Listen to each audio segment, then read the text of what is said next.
नमस्कार. माझे पूर्ण नाव हार्दिक नंदू कोहली आहे. मी 4थ्या वर्गात शिकतो. माझ्या शाळेचे नाव जिल्हा परिषद प्राथमिक शाळा सुराबर्डी आहे. मी आज तुम्हाला स्वातंत्र्य दिवसाबद्दल सांगणार आहे.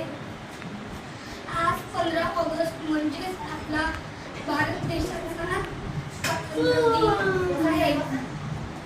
आपला भारत देश 15 ऑगस्ट 1947 इंग्रजांच्या गुलामगिरीतून मुक्त झाला.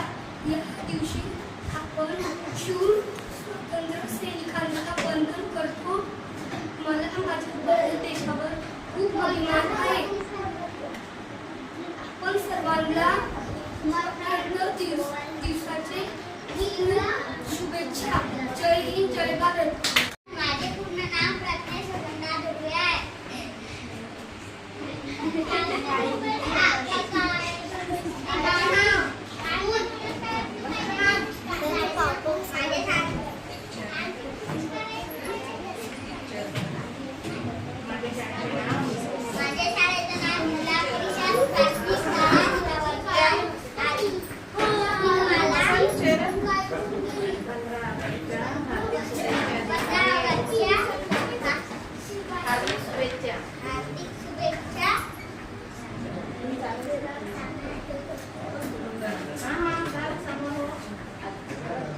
माननीय मुख्य अध्यापिका मंच पे बैठे सभी धन्यवाद. आदरणीय शिक्षक और मेरे प्यारे दोस्तों, आप सभी को स्वतंत्रता दिवस की हार्दिक शुभकामनाएं. जैसा कि आप सभी जानते हो कि हम सभी स्वातंत्रता दिवस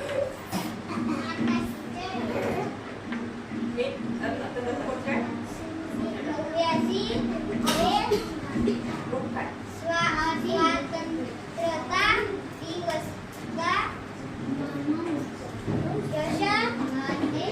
जश्न मनाने के लिए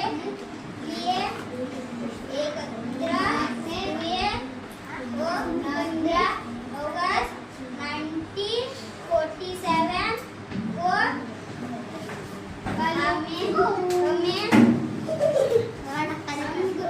1947 को अंग्रेजों से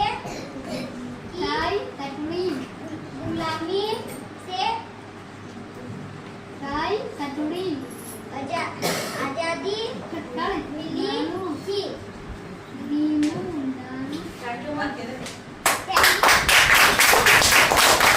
माझे पूर्ण नाव श्वेता महेश शिंदे. मी 3ऱ्या वर्गात शिकते. माझ्या शाळेचे नाव जिल्हा परिषद प्राथमिक शाळा सुराबर्डी आहे. आज 15 ऑगस्ट आहे.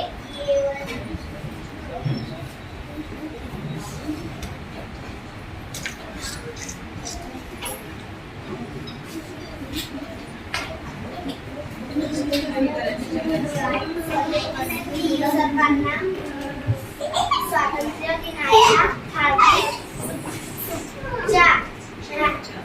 शुभेच्छा. या दिवशी आपण आपला भारत देश स्वतंत्र झाला. भारत माता की जय. धन्यवाद.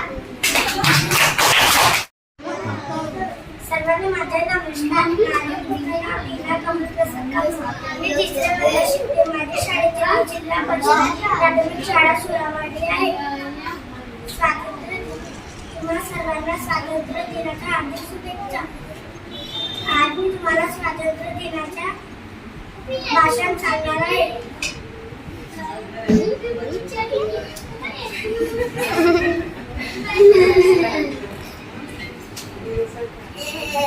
तीन रंगाच्या आवाजात सजला नतमस्तक जय नमस्कार. माझे नाव ऑगस्ट आहे. आज 15 ऑगस्ट आपल्या भारताचा स्वातंत्र्य दिन आहे. प्रथम सर्वांना स्वातंत्र्य दिनाच्या हार्दिक शुभेच्छा. हा आपल्यासाठी अभिमानाचा आणि भाग्याचा दिवस आहे. 15 ऑगस्ट 1947 रोजी आपला भारत देश स्वातंत्र्य झाला. आपला देश स्वातंत्र्य करण्यासाठी बलिदान देणाऱ्या सर्व स्वातंत्र्य सैनिकांना आप सलाम करूया. जय हिंद, जय भारत, जय जवान. I learned in standard third. My school name is Hetty Private School, Studies. Independence Day. Today is 15th August. 15th August. We are celebrating this was very happy Independence Day. Country got Independence Day from British rule. मी आपले 2 शब्द सांगायचे सांगतो.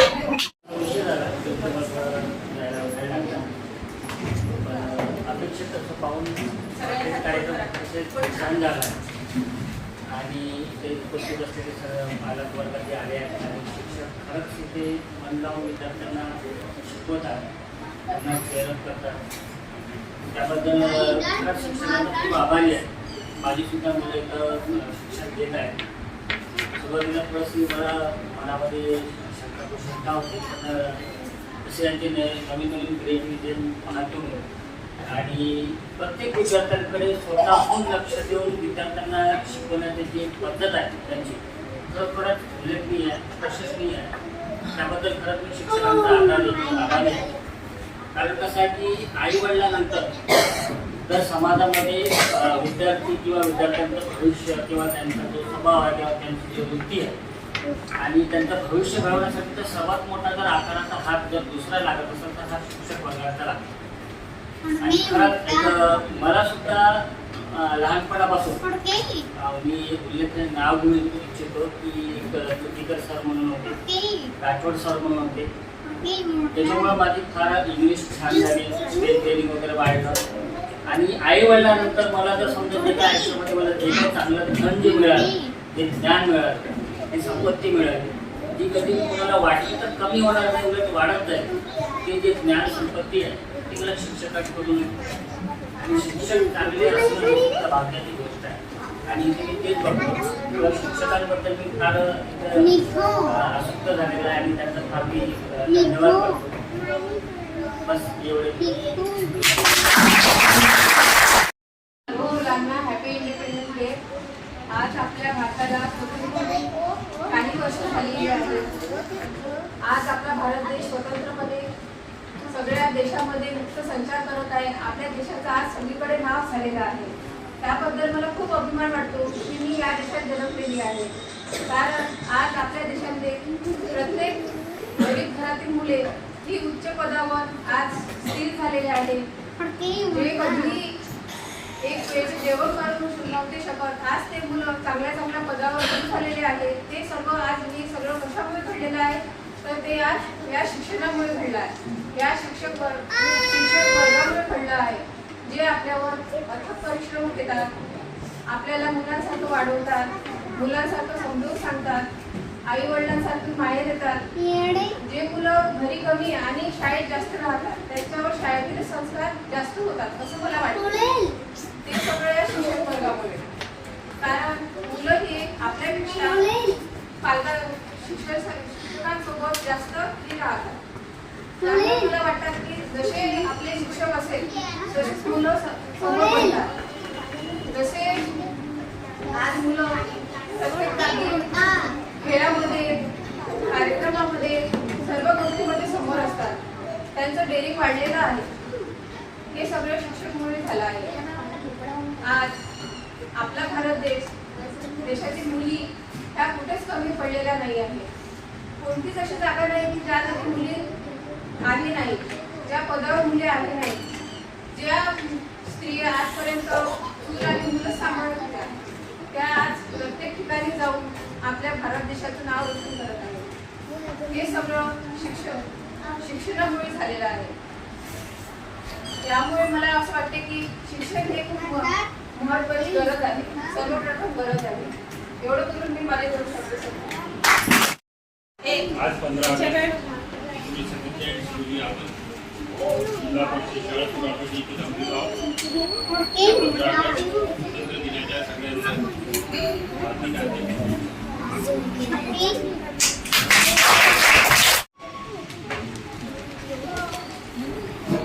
आतापर्यंत चौथा अंक मागच्या वर्षापर्यंत पुढे आमचे मोठे वाटायचे. आता यावर्षी लहान लहान मुलं वाटत आहे. आम्हाला एक त्यांच्या असं काही सांगायचं म्हटलं का काही तर आम्हाला छोटे आहेत. आमच्या शाळेत सगळे जण चांगले होते तर मुलांना त्यांचं काम करून घ्यायला किंवा कोणतेही काही ऍक्टिव्हिटी जरी करायची असली तरी थोडं हे नव्हतं. आणि आताची म्हणजे एक मला एक म्हणायचं आहे की मुलं खरंच चांगले आहेत, पण घरी कसं असते, आज तुम्ही घरी त्यांना आले शाळेत कपडे बदलले जेवण केले त्यांना जे अदर नॉलेज आहे ते द्यायला पाहिजे. दुकानात पाठवा, बाजारात पाठवा. आधी आपण काय करायचो, आपल्या आईवडील आपल्याला पाठवायचे बाजारात पाठवायचे 10 रुपयाचा सांबार होते की 1 किलो ते सगळं कसं नॉलेज येऊन जात होतं. आताच्या मुलांना अर्धा किलो ते म्हणजे त्यांच्या डोक्यात काही नवीनच वाटते. त्यांना असं वाटतं की हा विषयच आपल्या याच्यात नाही आहे असं वाटतं. म्हणून मुलांना जेवढं बाहेरचं नॉलेज देता येईल आपल्याकडून व्यवहार ज्ञान जेवढं देता येईल तेवढं आपण देण्याचा प्रयत्न करायला. आता म्हणजे आम्ही साध्या जरी घरातल्या गोष्टी विचारल्या की आपल्याकडे ही वस्तू आहे मग याचा उपयोग काय आहे ते सुद्धा त्यांना सांगता येत नाही. म्हणजे भाजीचं काय केलं, भाजीचं म्हणजे त्यांना भाजीपाल्याचं नावं द्यायचं. हे कसं असते लहान जेव्हा 5-6 वर्षापर्यंत असतात तोपर्यंत हे त्यांना नॉलेज म्हणजे भाजीपाल्याची नाव लहानच मुलांची नाही. आमच्या बाईला काम करते बाई स्प्राउट्स बनवायचे, आपले काही बनवायचं आहे तर घरी जायला घेऊन जाते. पण त्यांनी घरी अजूनपर्यंत मुलीला सांगितलं नाही की बाई याला वाटाणा म्हणतात, बाई याला मूग म्हणतात, याला मटकी म्हणतात, याला हरभरा म्हणतात.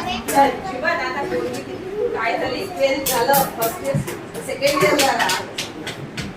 मग जर आता मोठी मुलगी झाल्यावर तिला नॉलेज नाही कडधान्यांचं आपण लहान मुलांना पण आम्हाला माहिती आम्हाला सांगते नाही पाहिजे. घरातले जे काही पदार्थ आहेत वस्तू आहे त्या वस्तू सुद्धा जे भांडे आहेत भांडे आहेत ताट आहे, अरे ताट ठेवलं खाली तर ते तसंच राहील की घरं कळत जाईल. अशा ह्या छोट्या त्यांना खूप म्हणजे अशा नॉलेजची गरज आहे. आपण पुस्तकी शिकून घेऊ, पुस्तकातलंच घेऊन आपल्याला आयुष्यभर चालत नाहीये. आपल्याला नॉलेज कोणतं आहे आपल्या घरातलं नॉलेज पाहिजे. म्हणून तुम्ही घरात जेवढं जास्त संवाद त्यांच्याशी होऊ शकता तेवढं करायला पाहिजे. काही म्हणजे पोरांना शिकवत होते, घरी शिकवत होते का आपल्याला काही शिकवलं नाही. आपल्या आई वडिलांनी कधीच काय पुस्तकं बसले असं नाही शिकवलं. पण हे जनरल गोष्टी ज्या जर समजा आपल्या मुलांना कळल्या नाही तर मुलं समोर जाऊन काय बोलते पुस्तकी किडा बोलते. आजूबाजूचं वातावरण काय आहे, कोणाशी कसं बोलायचं, कुठे गेल्यावर कसं वागायचं हे सुद्धा नॉलेज येणं आजच्या काळात खूप गरजेचं आहे. कॉम्पिटिशन खूप वाढली आहे आणि त्या कॉम्पिटिशन मध्ये टिकण्यासाठी आपण खूप आहे. मलाही स्वतःलाही एवढं हे नाही आहे की बोलली पाहिजे फॅशनला गेले पाहिजे हे मलाही नाही एवढं. परंतु आपल्या आम्हाला मुलं माहिती आहे प्रत्येक मुलगा कसा आहे, त्याच्याजवळ काय आहे, तो काय करू शकते आम्हाला माहिती राहतं. आता आमची मुलं कशी आहेत जे प्रॉब्लेम पहिलीपासून इथे शिकले त्यांच्याविषयी बोलते की त्यांना एवढं समजते अरे हा प्रश्न आहे याचं कसं करायचं हे पण येते. त्याची मराठी व्यवस्थित आहे, इंग्लिशही व्यवस्थित मी म्हणून करत नाही पण काही अक्षरही चांगले आहेत. मला या तिन्ही विषय म्हणजे आम्हाला एवढं माहिती आहे की नाही पोरं आम्हाला समाधानच होत नाही की ह्या पोराला एवढं येत नाही. अरे असं वाटतं की नाही आपण मागे आहे असं वाटतं आम्हाला. मग हे जेव्हा नवीन येतात तेव्हा मग आपल्याला वाटते नाही आपण जागेवर आहे असं. पेपर्स पहिले आता पेपर झाले चाचणी झाली. त्या चाचणीमध्ये काय असते हा पुस्तकांनी काहीच येत नाही. हे जे पुस्तक आहे त्यांच्याजवळ त्या पुस्तकांचा नाही. जे टेन्थचा पेपर येतो मॅट्रिकला बोर्डाचा पेपर असतो वाचा उतारा वाचा त्याचे प्रश्न कविता वाचा त्याचे प्रश्न त्या पद्धतीचं यांचं असतं. म्हणजे त्यांनी जे वाचलं आहे ते वाचून त्यांना जे कळलं पाहिजे याच्यात काय लिहिलं आहे ते सगळं समजलं